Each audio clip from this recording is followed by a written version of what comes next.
The one thing that I'm really, really convinced of is if you chase everything, you'll catch nothing. You're listening to the Building a Coaching Culture podcast. If you need to compete and win in the 21st century labor market as an employer of choice, this podcast is for you. Each week, we share leadership development, coaching, and culture development insights from leading experts who are developing world-class cultures in their own organizations. And now, here's your host, J.R. Flatter.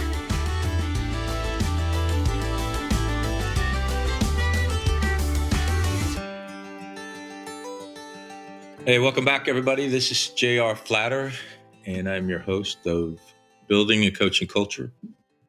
I'm here with the famous Lucas Flatter, our co-host. Hello. So you and I are going to riff for a while. I have a very important topic to me. Hopefully our listeners will find it informative and educational and helpful. So just reminding ourselves and everyone else, talking to leaders of complex organizations that are trying to create a coaching culture to be competitive in this 21st century hyper-competitive labor market. How do we attract world-class talent, keep world-class talent?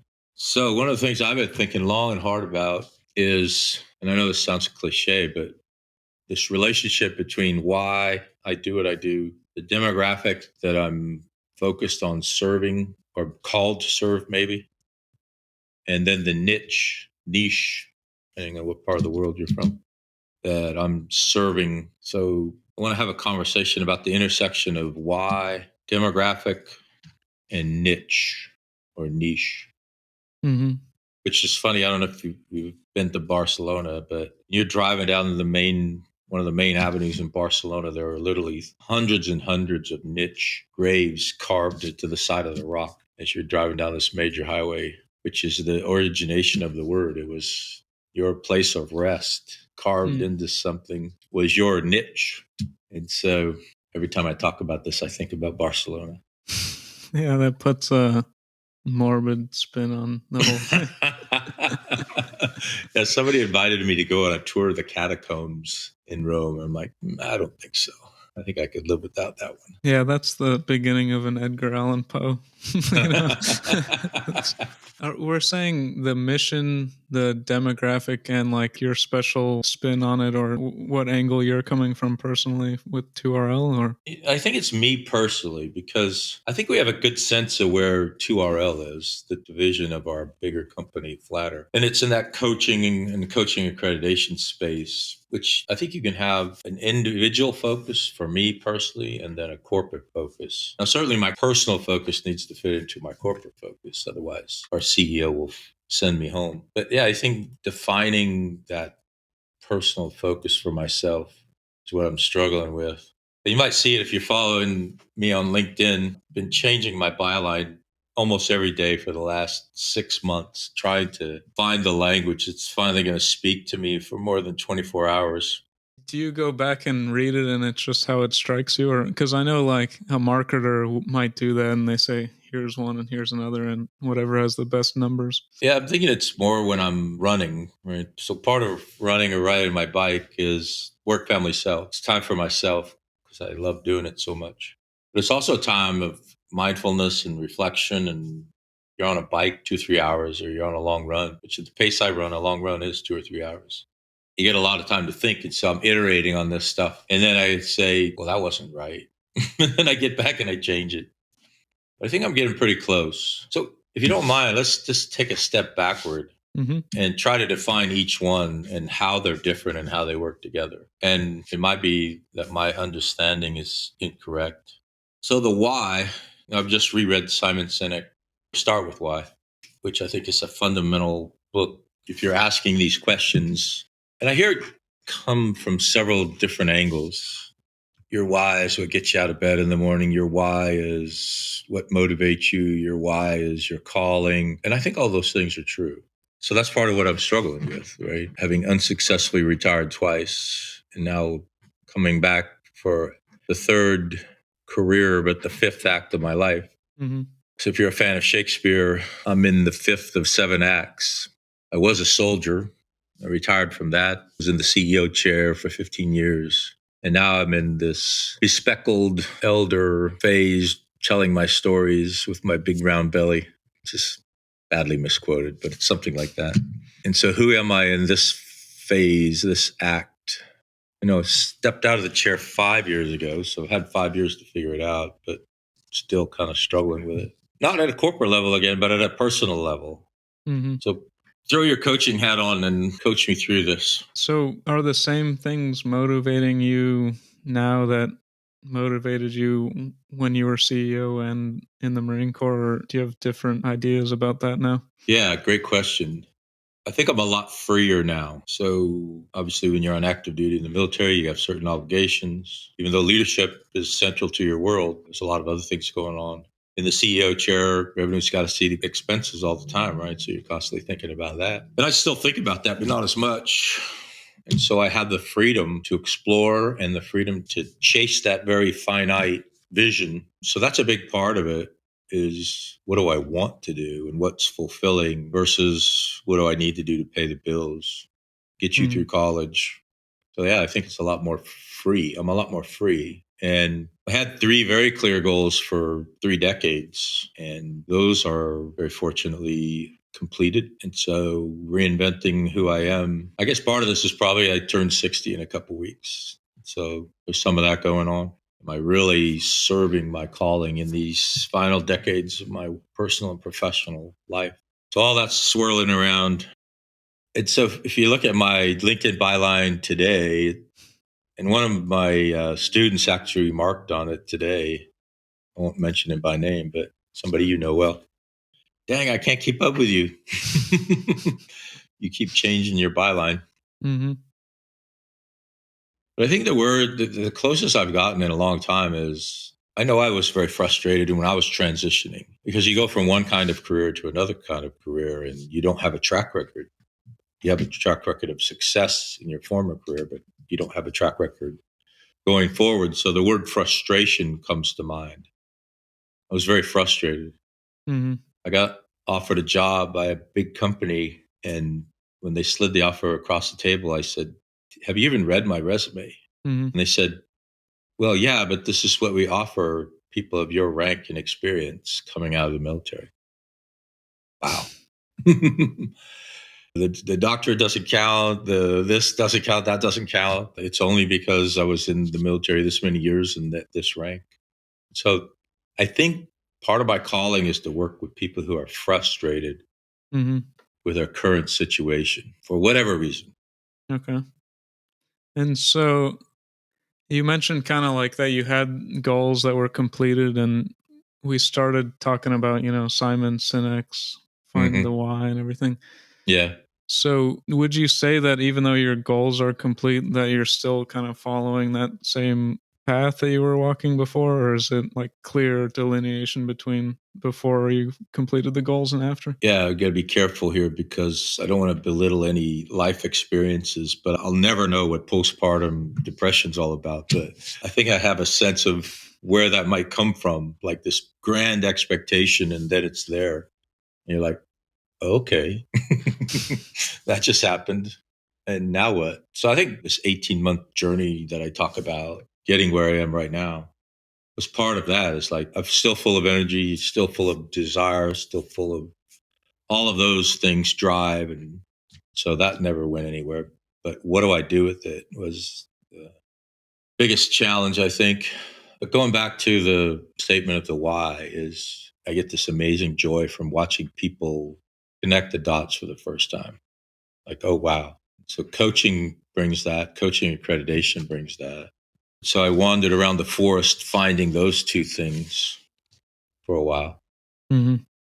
Thought I wanted to be a philanthropist for a while. Thought I wanted to maybe even go teach again back in school. But I think I found this, what I consider a real calling in this coaching space, in this coaching accreditation space. So working with people who are frustrated at transition with coaching and coaching accreditation, I think I'm getting really, really close to the demographic, the why, and the niche. So to differentiate those three, the why is the why. Why do you get out of bed? What excites you? Why are you still motivated? And then the demographic is the with whom. So that's the audience. And the with whom, I think, are frustrated leaders. For whatever reason, they're frustrating, wanting to break out and go do something more fulfilling.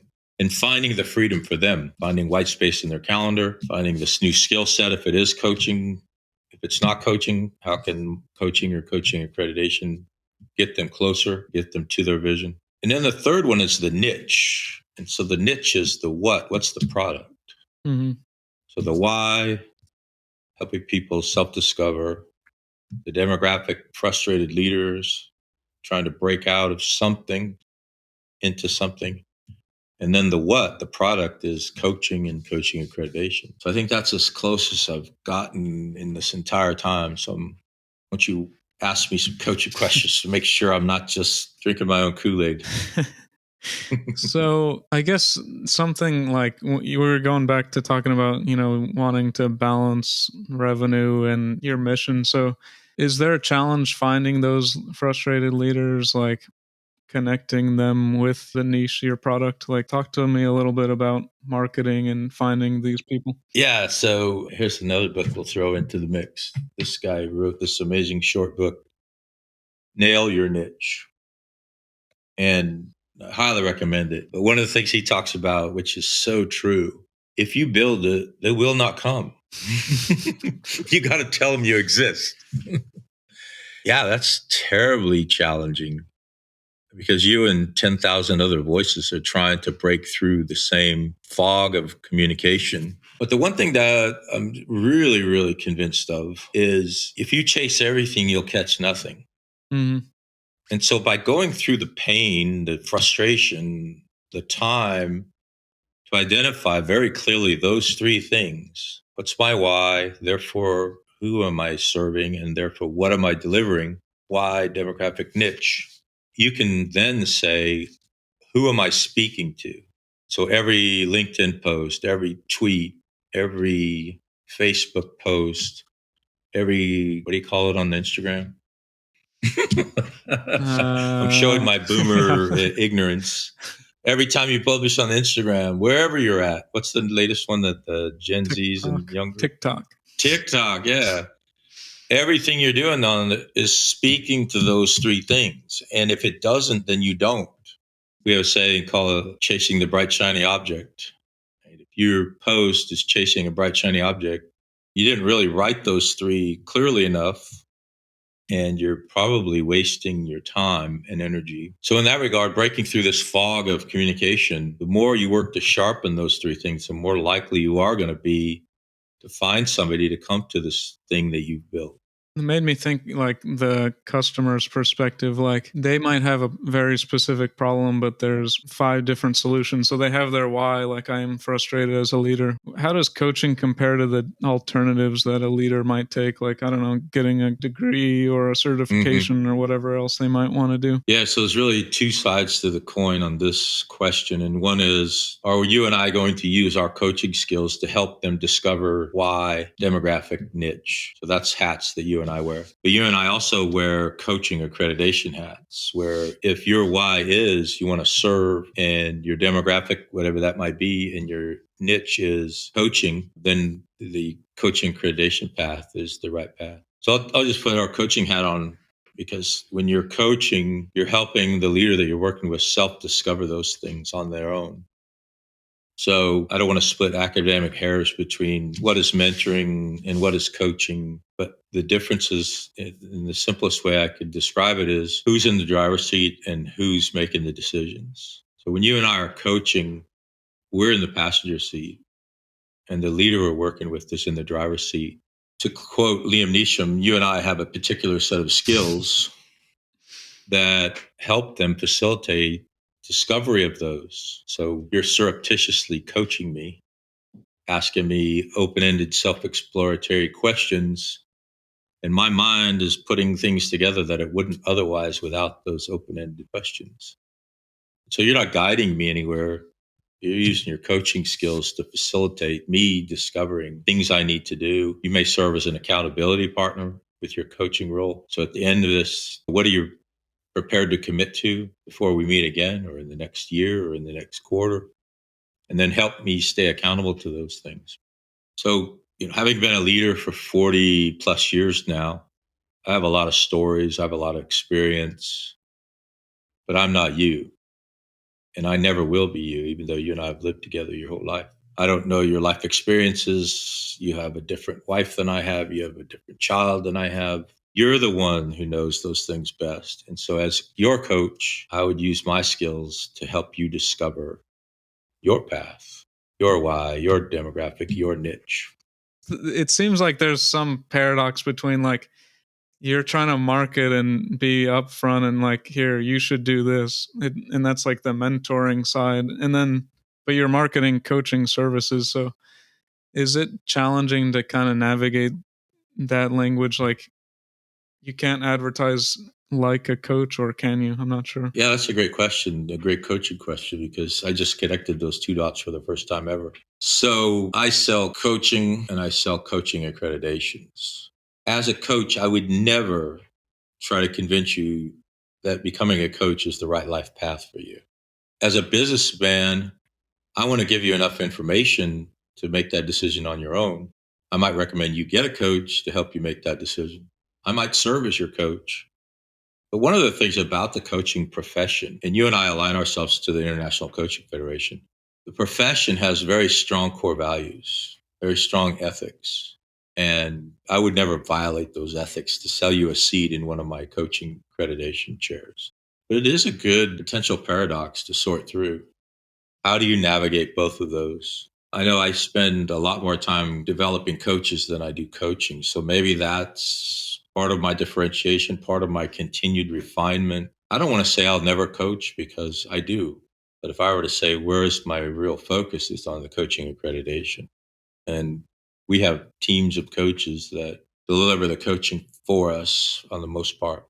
It seems like settling on doing this podcast, like it's revealing its value over time, because we're having these conversations that's like, what are people thinking about coaching in organizations? And now we're talking about marketing coaching. And so it's really valuable because it's just information. We're not trying to be like talking about the product all the time. Yeah. And you've struck on one of my favorite subjects, and that is, how do you show someone the magic of coaching before they've seen it? So part of what you and I are trying to do with our distinguished guests is communicate that magic pre-coaching agreement, bringing on people who are in the coaching world or have received coaching, and that they can describe what it was like. We just started a cohort this morning. I'm a bit of a freak, so it's kind of like Christmas morning, and every time we get to start a cohort, it's close to 100 people, if not over 100 people in there. And one of the guarantees I make to them based on our experiences is that this course is going to change your personal and professional life forever. I know that's a pretty bold statement, and to some extent it's empty words because there's no proof there. I could tell stories, but it's still just a story that I'm telling. But it's always amazing me how quickly they see that. We did an Australian cohort not quite 2 weeks ago, where it was me, 5 p.m. to 3 a.m., teaching a cohort in Australia. And we had a gentleman come on who was a retired senior executive who had been hired as a coach to coach other senior executives. And so he came on as a favor to someone. But literally within half a session, we blew his mind. It was like, what just happened? So you talk about the difficulty of marketing. I'm still miles away from figuring out how to show somebody the magic of coaching before they've actually seen it or experienced it for themselves. So you can experience it for yourself being a coach, and you can experience it for yourself coaching. There are also like technology companies and, people that are more, I don't know, like Silicon Valley app developers doing coaching. Like, so how important is like how you package it and how you deliver it? How much do you think about that? And I think about it a lot.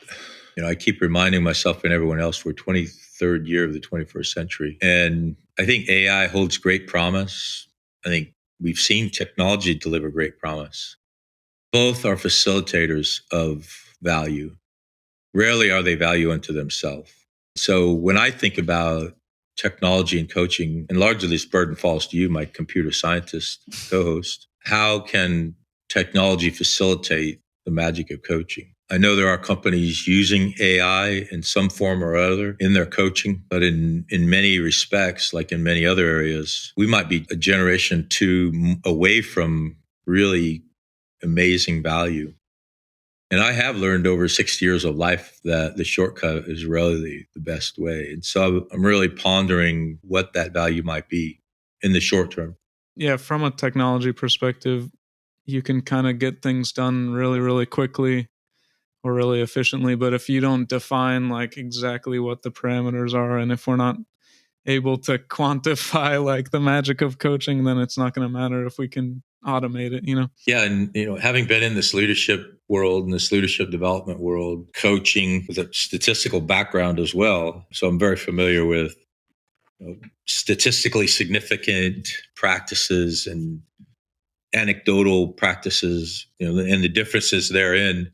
One of the hardest challenges in social science, any science really, but especially in social science, is measuring success. Because a human being has one thing that no other animal on earth has, and that's volition, choice. And so there are infinite variables of how we behave, how we learn, how we react. So when you try to measure the benefits of anything human, it's fraught with risk. And so trying to associate return on investment with leadership development, return on investment with coaching, return on investment with coach accreditation, it's terribly difficult. And so proceed with caution would be my first insight. Don't do it. Just don't throw your hands up and say you can't do it, but proceed with caution, because there's a classic management paper of the absurdity of expecting A when you're rewarding B. Mm-hmm. And the same is true of metrics, right? If you count the wrong thing and you say, good job, you got 4 of these, and it's counterproductive in actuality or has unintended consequences, you got to be very careful. And so this is why I skyrocketed through my PhD in 10 years. Right? It's very hard to measure leadership development. And so when you're trying to write a theoretical paper on leadership development and your committee wants to see metrics associated with that, it's challenging. Mm-hmm. I could tell you very, very clearly the coefficients are positive. I just can't tell you how many cupfuls you're going to get. Mm-hmm. Or how many pounds you're going to get. But I do know absolutely it's positive. The research, the literature is very, very clear on that. What I tell people is keep watching the things you already count. And if it's working, they should get better. So cost to hire, attrition, training, orientation, anything you want to measure. Bottom line, if you're a for-profit business, is your bottom line improving? If you're a nonprofit, are you able to serve more of what your product is? If you're government, are you getting things done quicker and more efficiently, more effectively? So measure those, keep watching those things you already measure, and be very, very careful about adding new things to measure. Yeah. And then you can measure like which things are increasing faster per dollar and all that. So yeah, I mean, there's so much to talk about in statistical analysis and stuff. It's fun to think about. So all 3 together, we've kind of talked about each one a little bit. Sure. How do you look at Two Roads leadership in relation to the niche and the demographics, and why? Yeah, I think in some way they're separate and distinct from me as an individual. I'm the lead facilitator on most things we do. So this cohort we just kicked off for the Australian boot camp last weekend. So the organization has a very different focus than me as an individual. The process is just as valid for an inanimate corporation as it is for a living, breathing human. So you and I should revisit or clarify or further articulate what's the why of 2RL, what's the demographic that 2RL is serving, and what are the products. This is one of the things when you really dig into Find Your Why from Simon Sinek, at least this is my takeaway, he was talking to corporations much more than he was talking to individuals. And his favorite topic is Apple. He keeps talking about Apple's success, Apple's sustained success across many different product lines. And it was because they always knew their why as an organization. But the way he defines it for a corporation is very different than you would define it for an individual. Because the why for the corporation is it enduring? Can it survive changes in technology? Can it survive changes in culture? A lot of the people you and I work with are one-person businesses. When you think about it as an individual, what gets you up in the morning is very different than what's enduring for a corporation. I kind of got the same takeaway there, where we even talk about an example where like the company makes like bullwhips or something like for like horse travel. And then, you know, when the automobile takes over, like if their why was to help facilitate travel, they would have jumped on that industry. But yeah, that's a pretty big leap to think that I was making leather horsewhips and that I could make a why that would endure the transformation from horse to car.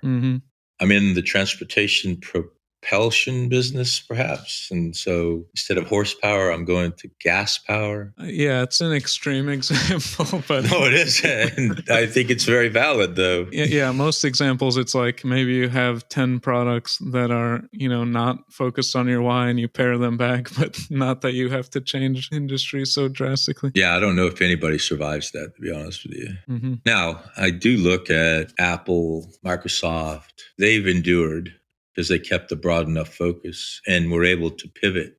There's tons of literature on the innovator's dilemma, the founder's dilemma. A lot of those really great works talk about why is it so difficult to do that. I keep staring over here at my LinkedIn statement. I help frustrated leaders transform their lives and careers. I think maybe what I've discovered is if I am talking about me personally, I need to drop coaching off of there and just do coach training as my personal life journey. You know, and the hardest part about doing this is every time you say yes to a narrower niche, you're saying no to people that you're working with right now today. And so I think part of the message from both of these books, or maybe the entirety of the literature, even, you know, this other book, there's a third one I wanted to talk about, Mastering LinkedIn, John Steimel, because he talks about a lot of the same thing. You know, are you focusing your message sufficiently that you're not saying no? So let's say you're in my coaching world right now and I strike coaching from my byline in LinkedIn and I say, I'll never write another thing that deals directly with coaching. I'll always talk about coach training. That doesn't mean I'm going to kick you out of my world. It just means I'm not writing to you. I'm not speaking directly to you. You're certainly still welcome in my world. I'm just not going to spend advertising dollars. I'm not going to write posts or even articles that don't address that very specific focus. I see a lot of analogies between what we've been talking about here this entire time and pursuing a doctorate. Because when you write a doctoral dissertation, you have to contribute to the literature. It's one of the requirements. So when you write your problem statement and your research study, how are you contributing to the literature? What are you discovering that doesn't exist today? Well, part of the reality of doing that is you go from this entire body of knowledge and you narrow it and you narrow it and you narrow it and you narrow it. And you end up with a sliver of the literature, and then you add to that sliver of literature. And so I keep reminding myself of the 7.7 billion people in this world. I'm literally only talking about a few thousand or a few tens of thousands that my coaching accreditation is specifically reaching out to bring them into that. You have to do it. Yeah, I mean, it's like, if it was like intuitive, you might have already done it yourself without getting advice to do it. You know, like it's always frustrating to like adjust something that you're already used to doing. Yeah. And, you know, in a couple sentences, you've really described why people need coaches, right? Why would somebody that's been leading for 40 years, CEO for 15 years, need to talk to anybody about what you want to do next? I was just talking to Rosalie a few minutes ago about the common sense phenomenon. Part of the magic of coaching is the common sense phenomenon. And that is, once you see something, you're like, oh yeah, that's coaching. But until you've seen it, until you've participated, until you've experienced the magic, you're like, yeah, that'll never happen. So you've just described why we recommend people get coaches and the value you can bring to the market as a coach. Well, that concludes this episode of Building a Coaching Culture. I truly hope that this episode was helpful to you. If it was, be sure to follow us wherever you listen to podcasts. maybe stop and give us a rating or a review and share this podcast with someone who might find it helpful as well. Thanks again, and we'll see you next time.